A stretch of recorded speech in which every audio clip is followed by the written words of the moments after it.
Never forget your first. Okay, stand by. Occasionally I'll get a roadkill deer, but most of the deer that I get, they are from hunters. They're using the deer meat to feed their families and stock their freezers.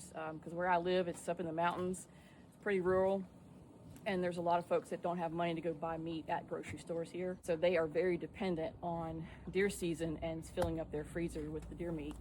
And thankfully I'm able to put the hides to use so they don't go to waste as well. So use as much as the animal as possible and honor the animal. A lot of people don't know that all of our ancestors on all the continents wore animal skins, and they had to work super hard to do all the steps to turn this into buckskin, but their clothes lasted so much longer, so they learned how to tan hides. So it wasn't just Native Americans that did it, all different ethnicities did this. Animal hides are super warm. They're also breathable, so you can wear them in hot climates as well. It's just like the most perfect material, which is why I love doing this, and I love teaching people how to do it. It's so rewarding, even though it's super hard work.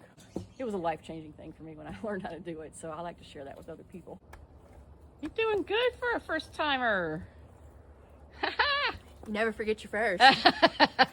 After we scrape everything off of the hide, the meat, the hair, the grain, we will prepare a brain solution. So we take the brains from the deer and blend it up, add some water and a little bit of oil, and we will soak the hide in that.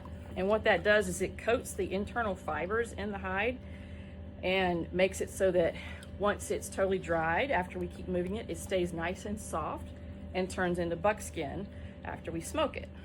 It's like milking a cow. About to make a donut. A donut? Donut. Yes. Okay.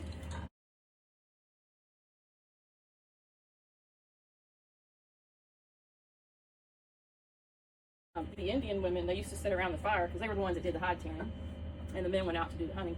But they would sit around the fire tanning hides, and they would like chew on it to like soften the hide up. Ooh, that one squirted on me. So doing this forces the brain solution to like go through the hide and coats all those fibers. So this is my opening steak. Where it's all brown is where more moisture has been gotten out of it, and so we're gonna watch it transform from that brown to like a creamy white. I just think that's the coolest thing. Call this one the Suzanne Summers Thigh Master stretch. For those of y'all old enough to remember Suzanne Summers and Breeze Company. So we just use our thighs to stretch the hide.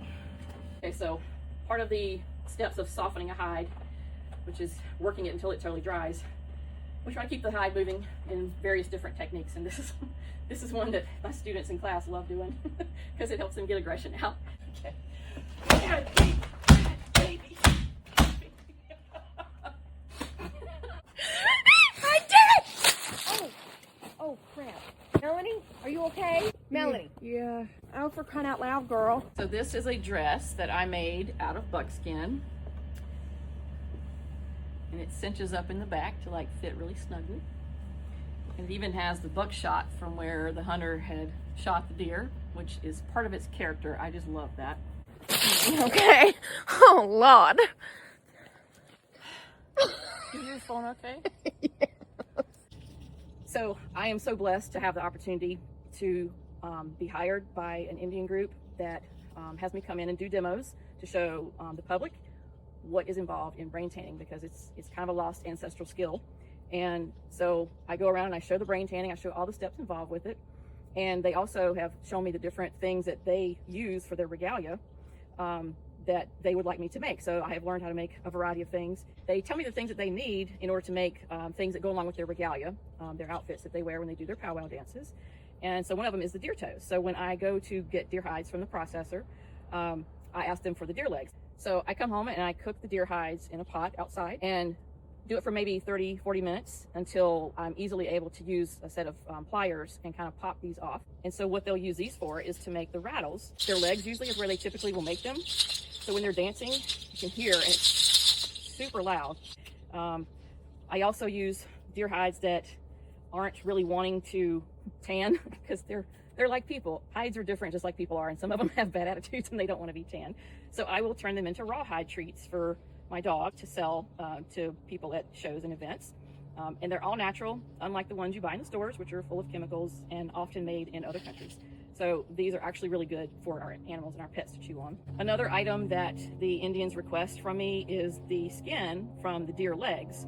And they actually will use these to make armbands out of for their regalia outfits as well. So there's so many different parts to the animal that can be used, and I love honoring the animal by trying to do that, use as much as possible and not waste things. So yeah. So I do have a website. It's melofthemountains.com. And I also teach classes on how to do brain tanning. Got one coming up in February, and there's information on the website for that. But I also travel around to do demonstrations and to show people this ancestral skill.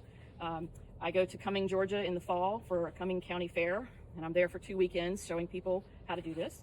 I also go to a Mother's Day powwow in Canton, Georgia. And I've also gone as far as Idaho and Colorado. So I can pretty much travel wherever with this. So yeah, I just love sharing this skill with people. We're taking off my boots, okay? Okay. Oh, gosh. Work with me, Gina. Okay, all right. Oh my gosh! How many feet do you have in there? Keep going. Oh, right there. Oh!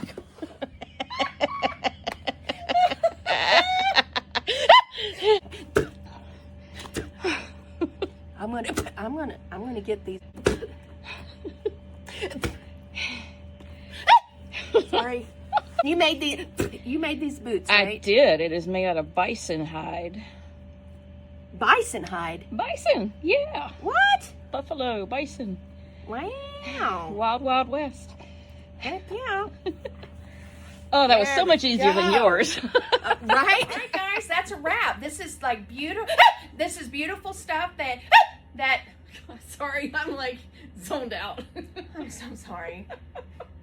I left her area so that way she can like do an awesome demonstration, because when people with Tourette syndrome say when people like with Tourette syndrome, okay, they tell themselves not to tick, it gets so much worse.